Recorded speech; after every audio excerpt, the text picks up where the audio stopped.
안녕하세요. 유튜브 넘버원 축구 분석 전문 채널 골때리는 TV 배팅맨입니다. 자, 지난주 2025년 축구 토토 승무패 1회차 제가 공유드린 최종 픽은 3등에 적중을 했었고, 제 최종 픽을 참고하신 분들께서 3등 이상의 고등수 적중에 많이 성공을 하셔서 저 역시 보람을 느꼈던 회차였습니다. 그 적중의 기운을 이번 축구 토토 승무패 2회차에서도 이어나가기 위해서 한 주 동안 열심히 분석을 해왔고, 골 때리는 TV 가족분들 최종 픽 선택하실 때 꼭 도움이 되셨으면 좋겠습니다. 다만 이번 회차의 경우는 분데스리가와 세리에 경기들로 이루어져 있어서 어디로 튈지 모르기 때문에 최종 픽만을 참고하시는 것보다는 제가 말씀드리는 내용을 잘 들어보시고 자신의 생각과 가장 가까운 자신만의 최종 픽을 선택하시는 게 가장 현명한 방법이다라고 말씀을 드리고 싶네요. 자, 본론으로 돌아와서 어제죠.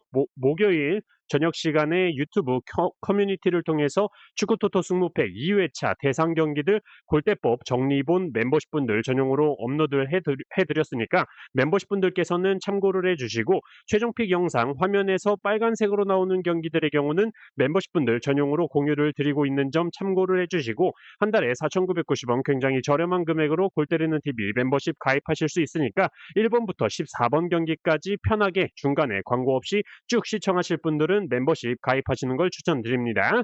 자, 그러면 축구 토토 승무패 2회차 제가 선택한 최종픽 영상 시작 전에 좋아요 누르는 거 잊지 마시고, 아직 구독 안 누르고 보시는 분들 구독 꼭 눌러주시고 좋아요 함께 눌러주시면 감사하겠습니다. 누르셨으면 힘차게 한번 시작해 보도록 하겠습니다. 자, 이번 경기 우디네세 대 아탈란타.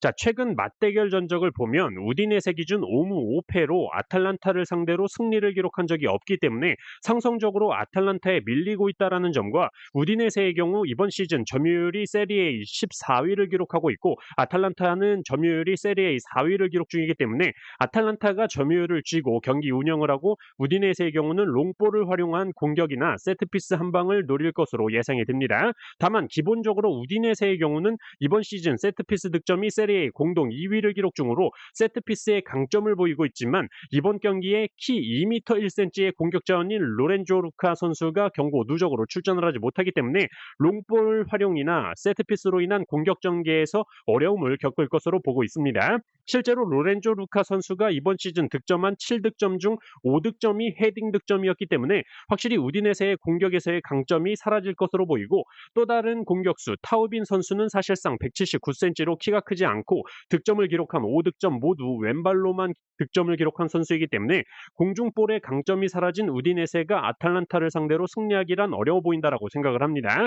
물론 아탈란타 역시 팀 내 최다 득점을 기록 중인 레테기 선수가 부상으로 출전을 하지 못하지만 192cm의 공중볼 장악 능력이 있는 케텔라레 선수와 발끝이 좋은 루크먼 선수의 투톱으로도 충분히 우디네세의 수비를 뚫어낼 수 있다라고 생각을 하고, 패턴적으로도 우디네세는 이번 시즌 최다 연속 무승부인 2연속 무승부를 기록 중이라는 점과, 아탈란타는 이번 시즌 2연속 무승부를 기록한 적이 없는데 지난 리그 경기에서 무승부를 기록했었기 때문에 양팀의 패턴상 무승부는 없다라고 볼 수가 있고, 배당적으로도 우디네세가 홈에서 역배당을 받았을 때 1승 3패로 무승부를 기록한 적이 없었다라는 측면에서 우디네세의 승패로 갈리게 되는데, 그렇다면 앞서서 말씀드린 전술 스타일과 결장자의 여파를 생각한 경기력을 생각해서 비교해봤을 때 우디네세의 패배를 선택할 수밖에 없는 경기이지 않나 생각합니다. 저는 이 경기 우디네세의 단통 패배로 선택을 했어요. 자, 3번 경기 호펜하임 대 볼프스부르크.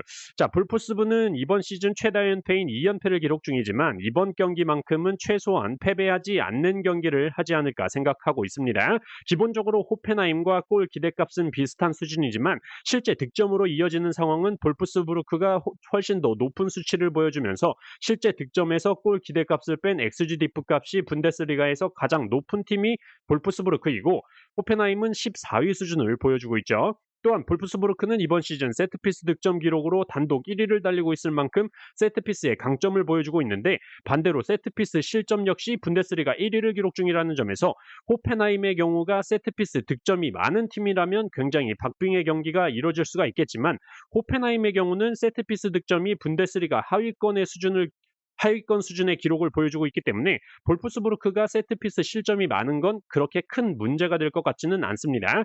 또한 볼프스부르크는 원정에서 더 좋은 기록을 보여주고 있는 팀이기 때문에 이 경기 기본적으로 볼프스부르크 사이드인 경기다라고 보고 있는데, 호펜하임의 경우가 원정에서는 득점도 적고 실점도 적은데 홈에서는 득점이 4배가 늘어나면서 실점 역시 엄청나게 늘어나는 팀, 한마디로 홈에서 넣으려면 넣어라, 누가 더 많이 넣나 보자 스타일의 막장 경기를 보여주고 있어서 무승부 정도는 함께 가져가야 된다라고 생각이 들었습니다. 저는 이 경기 호펜하임의 무패 투픽으로 선택을 했어요. 자, 4번 경기 하이데나 대 우니온 베를린. 자, 홈팀 하이데나의 경우는 이번 시즌 홈 기준 성적 분데스리가 꼴찌를 달리고 있을 만큼 홈 성적이 좋지가 않고 벌써 홈에서 3경기 연패와 6경기 동안 승리가 없는 상황에 이번 시즌 최다 연패인 7연패를 기록 중입니다. 반대로 원정팀 우니온 베를린 역시 원정에서 4경기 연패를 기록 중이고 컵 경기를 제외한 리그 경기에서 벌써 8경기째 승리가 없는 상황이죠. 그렇기 때문에 양팀 모두 최근에 좋지 않은 성적을 보여주고 있어서 현재 무승부에 가장 많은 투표율이 몰려있는 상황으로 보여지는데, 저는 이 경기 하이덴하의 단통 패배로 선택을 했습니다. 일단 그 이유로 우니온 베를린은 스벤손 감독이 경질이 되면서 바움가르트 감독이 선임이 됐기 때문에 이 경기가 우니온 베를린 감독으로서의 첫 리그 경기라는 점에서 감독 교체바를 받을 것으로 보이고, 직전 홀슈타인과의 친선 경기에서 1대2로 패배를 하긴 했지만 경기장에 나와 있는 모든 선수들을 로테이션을 돌려가면서 실력 파악을 했다라고 보이기 때문에 이번 경기 선발 라인업 잘 준비해 올 것으로 보이고, 하이데나의 경우는 가장 공격 포인트를 많이 기록하고 있는 마빈 피어링거 선수가 경고 누적으로 출전을 하지 못하기 때문에 하이데나의 승리까지는 생각이 들지 않는 경기입니다. 그래서 하이데나의 무와 패 둘 중에서 굉장히 고민을 많이 했는데, 하이데나가 이번 시즌 홈에서 역배당을 받았을 때 오전 전패로 모두 패배를 기록했다라는 점에서 우니온 베를린의 바움가르트 감독의 첫 경기라서 저는 이 경기 하이데나의 단통 패배로만 선택을 해보도록 하겠습니다. 자, 5번 경기 마인츠 대 보훔. 자, 우선 마인츠를 말씀드리는 것보다 원정팀 보훔의 경우가 일단 리그 꼴찌를 기록 중이고 원정에서도 아직 8경기 동안 1무 7패 꼴찌를 기록 중이라는 점과 원정 기준 최다 실점 2위인 팀이기 때문에 현재 투표율 분데스리가 5위를 기록 중인 마인츠 공호의 승리에 86%가 몰리는 게 당연하다라고 보고 있습니다. 다만 제가 항상 의심해야 된다라고 말씀드리는 배당이 바로 마인츠 공호의 승리 배당이 들어와 있죠. 바로 1.4대의 정배당, 항상 조심을 해야 된다라고 말씀을 드리는데 마인츠 승리에 1.47 정배당이 들어와 있고, 보통 마인츠의 경우는 상대팀이 점유율을 가져가고 자신들이 점유율이 낮을 때 롱볼을 활용한 공격으로 재미를 보는 팀인데, 보움의 경우가 분데스리가에서 점유율이 가장 낮은 18위를 기록 중이고 마인츠가 롱볼 횟수가 분데스리가 2위를 기록 중인데, 보움의 경우는 롱볼 패스 횟수가 1위를 기록 중이라는 점에서 기존의 마인츠가 보여줬던 경기력이 보움과의 경기에서는 안 나올 수 있다라고 보고 있습니다. 다만 기본적인 이번 시즌 기록 자체가 보움이 마인츠 원정을 가서 승리하기에는 무리가 있다라고 보이고, 보움이 이번 시즌 2연승을 기록한 적이 없는데 지난 하이덴하와의 경기에서 승리를 기록했었기 때문에 보움의 승리는 없다. 결과적으로 저는 이 경기 무승부 2변까지는 포함을 해서 선택해야 된다라고 생각이 들어서 마인츠의 승무 투픽으로 선택을 해보도록 하겠습니다. 자, 6번 경기 장크트파 대 프랑크푸. 자, 장크트파의 경우는 이번 시즌 가장 낮은 득점을 기록하고 있고, 사실상 골 기대값이 굉장히 낮으면 실제 득점이 기대 득점값보다는 어느 정도 높은 팀들이 있는데, 장크트파의 경우는 골 기대값도 꼴찌, 실제 득점도 꼴찌를 기록하고 있죠. 또한 장크트파의 경우가 카운터어택에 의한 실점이 분데스리가 공동 1위를 기록 중인데, 프랑크푸르트의 경우가 분데스리가 카운터어택 득점 단독 1위를 기록 중이라는 점에서 장크트파의 수비 약점이 프랑크푸르트의 공격의 장점이라는 점에서 이 경기는 무난하게 장크트파의 패배가 나오지 않을까 예상을 하고 있고, 프랑크푸르트의 주전 공격수 오마르무시 선수가 분데스리가 득점 단독 2위를 기록 중이고, 휴고 에키티케 선수는 분데스리가 득점 공동 5위를 기록 중이라는 점에서 기록적인 면을 살펴봐도 장크트파의 패배로 보이는 경기고, 장크트파가 이번 시즌 2연승이 없는데 지난 경기에서 승리를 기록했었다라는 점에서 이 경기 장크트파의 승리는 없어 보이고, 이번 시즌 홈에서 역배당을 받았을 때 1무 2패로 승리를 한 적이 없었다라는 점, 그리고 원정팀 프랑크푸르트의 경우는 이번 시즌 원정에서 정배당을 받았을 때 3전 전승으로 모두 승리를 기록했었다라는 점 때문에 저는 이 경기는 장크트파의 단통 패배로만 선택을 해보도록 하겠습니다. 자, 9번 경기 AC 밀란 대 칼리아리. 자, 일단 이번 시즌 AC 밀란과 칼리아리의 기본적인 데이터만 비교를 해봐도 AC 밀란이 우세한 기록을 보여주고 있고, 가장 큰 특징이라고 볼 수 있는 게 칼리아리의 기대 득점값 대비 실제 득점이 가장 낮은 수준으로, 실제 득점에서 기대 득점값을 뺀 XGDF 값이 세리에의 꼴찌를 기록 중이죠. 그렇기 때문에 홈에서 세리에의 최소 실점 1위를 기록 중인 AC 밀란을 상대로 득점을 할 거란 기대가 들지가 않습니다. 또한 AC 밀란은 세르지오 콘세이상 감독 부임 후 이탈리아 슈퍼컵 두 경기에서 유벤투스와 인테르를 상대로 승리를 기록하면서 2016년 이후 9년 만에 슈퍼컵 우승컵을 들어 올렸기 때문에 이 기세가 리그 경기에도 쭉 이어나가지 않을까 싶습니다. 사실상 리그 경기는 콘세이상 감독 부임 후 첫 리그 경기이기 때문에 홈에서 감독 교체빨 그리고 슈퍼컵 우승으로 인한 기세, 기본적인 이번 시즌 경기력을 생각해 볼 때 AC 밀란의 승리를 선택할 수밖에 없는 경기다라고 생각을 합니다. 저는 이 경기 AC 밀란의 단통 승리로 선택을 했어요.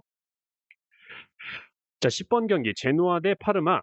저는 이게 개인적으로 이 경기는 승무패로 지우개 찬스를 써야 된다라고 생각이 들어서 승무패로 지우개 찬스를 쓴 경기입니다. 기본적으로 제노아의 정배당이 들어와 있는 경기고, 지난 11월 초 맞대결 당시에 제노아가 파르마 원정을 가서 0대 1로 승리를 기록했지만, 현재 제노아의 감독은 패트릭 비에이라 감독으로 바뀌었기 때문에 그때 당시의 맞대결이 사실상 뭐 의미가 있나 싶기도 하고, 물론 패트릭 비에이라 감독으로 바뀐 이후에 리그 1위인 나폴리에게만 패배를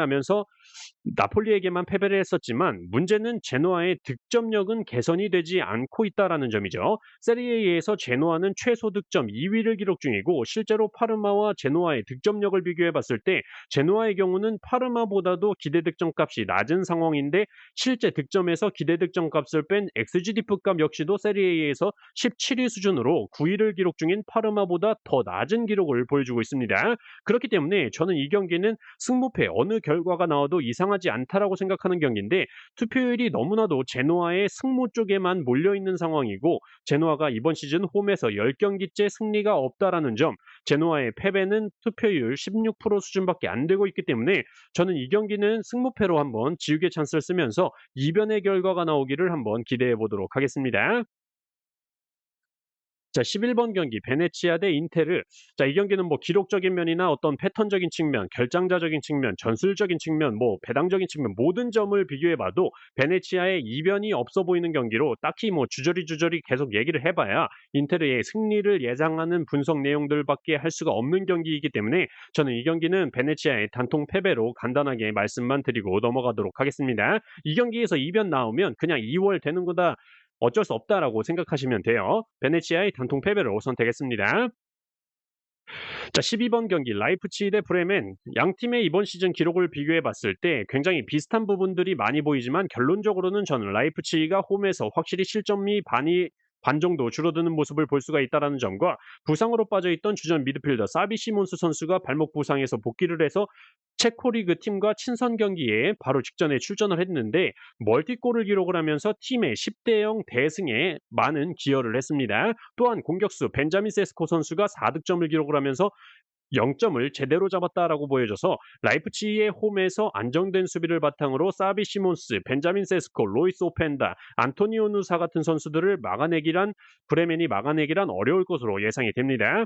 또한 현재 양 팀의 맞대결 전적인 라이프치히가 압도적으로 앞서고 있으나 최근 3경기 연속 무승부를 기록 중이기 때문에 이번 경기에서는 네 번째 무승부가 나온다기보다는 승패가 갈린다라고 봤을 때, 앞서 말씀드린 사비 시몬스 선수의 복귀로 인해서 라이프치히가 좀 더 좋은 경기력이 나올 것으로 보여서 저는 이 경기 라이프치히의 단통 승리로만 선택을 했습니다. 자, 이렇게 축구 토토 승무패 2회차 제가 선택한 최종 픽에 대해서 모두 말씀을 드려봤습니다. 참고하셔서 골 때리는 TV 가족분들 좋은 결과 있으셨으면 좋겠습니다. 이상입니다.